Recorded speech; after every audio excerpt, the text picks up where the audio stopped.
हिंदू समाज इसलिए आगे नहीं आ रहे हैं कि मुस्लिम समुदाय के जो इंटेलेक्चुअल्स हैं उसने भी मसलियत की चादर ओढ़ रखी है। उसका भी रिश्ता कहीं नहीं कहीं हुकूमत से चाटुकारी से जुड़ा हुआ है। वो ये समझते हैं कि माँ तुम्हारी मरी है, जब तुम नहीं रोता तो पड़ोसी क्यों रोएगा। जनता देती है, जान माल इज्जत आबरू की पहरेदार है सरकार, और अगर उसमें फेलियर है तो जिनका दुकान लुटा उनका मुआवजा देना सरकार की जिम्मेदारी है।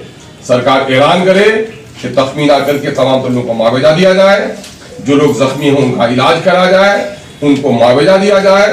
जो लोगों ने मस्जिद के मीनारे को तोड़ा, मस्जिद के मीनारे पे झंडा लगाया, मस्जिद में आग लगाई, मदरसा अजीजिया को जलाया, दुकानें लूटी, दुकानें जलाई, ऐसे तमाम लोगों को कैफर किरदार तक पहुंचाते हुए जेल के सलाखों में उसको पहुंचाए।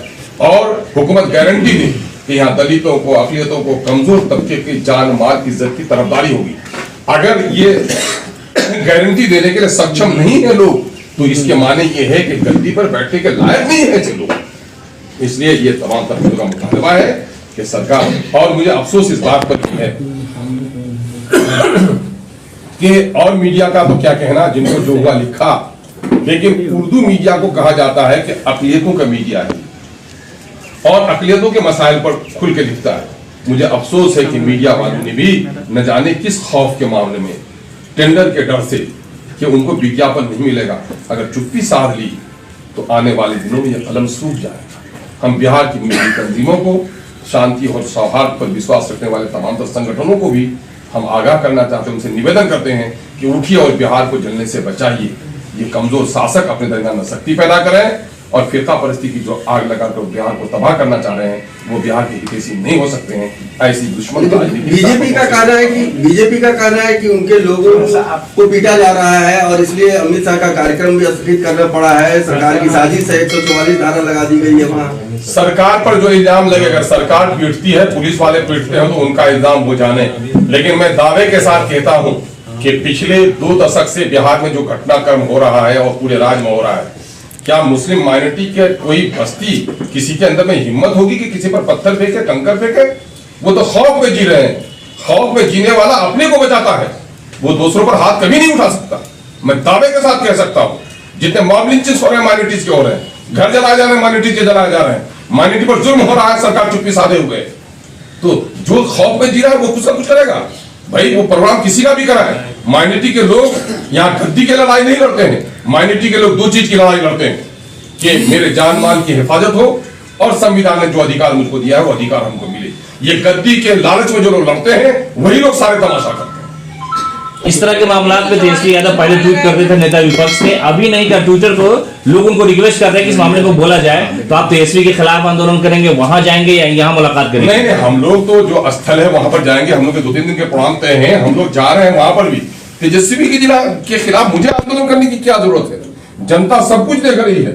छोटे छोटे मामले में बकरी के दब जाने पे कोई आंसू बहाता है और बस्ती के जलने पर कोई आंसू नहीं बहाता है, तो बस्ती वालों को समझना पड़ेगा कि बकरी के मरने पर आंसू बहता था, वाकईतन हमदर्दी की आंसू थे ये या दिखावे के थे, लोग खुद इसको तय करेंगे। उसके बारे में मुझे क्या कहना है, वो खुद जमीर में झांक कर देखें। माननीय नीतीश कुमार जी और तेजस्वी जी अपने जमीर में झांक कर देखें कि बिहार में जिस दावे के साथ उन लोगों ने हुकूमत की है, और मौजूदा वक्त के गठबंधन को तो मैं कहना चाहता हूं कि गठबंधन की हुकूमत और तेजस्वी जी को सरकार में शामिल होने का मौका जो मिला है माइनॉरिटी के वोट से मिला है।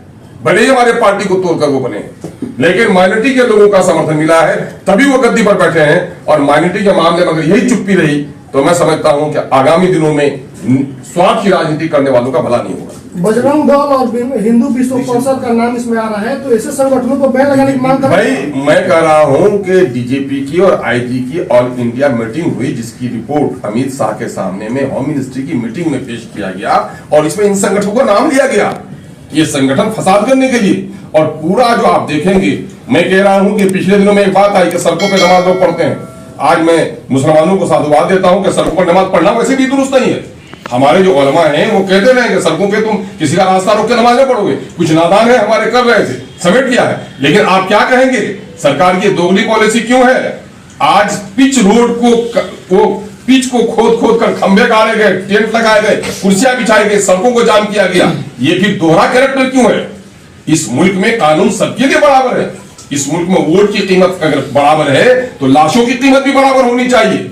सबको जीने और मरने का समान अधिकार होना चाहिए। ये समानता कहीं न कहीं से अक़लियत के लोगों से छीनी जा रही है और उनको खौफ के समंदर में डुबाने की कोशिश की जा रही है। फसाद तो माना के संगठन कर रहा बजरंग दल और जो भी हो, ये सिविलाइज हिंदू समाज क्यों आगे नहीं आता? पहली बार मैं देख रहा हूँ सेकुलर हिंदुस्तान में मस्जिदों को ढका जा रहा है पर्दों से, तो ये जो और जो हिंदू समाज है सिविलाइज, वो क्यों आगे नहीं आता?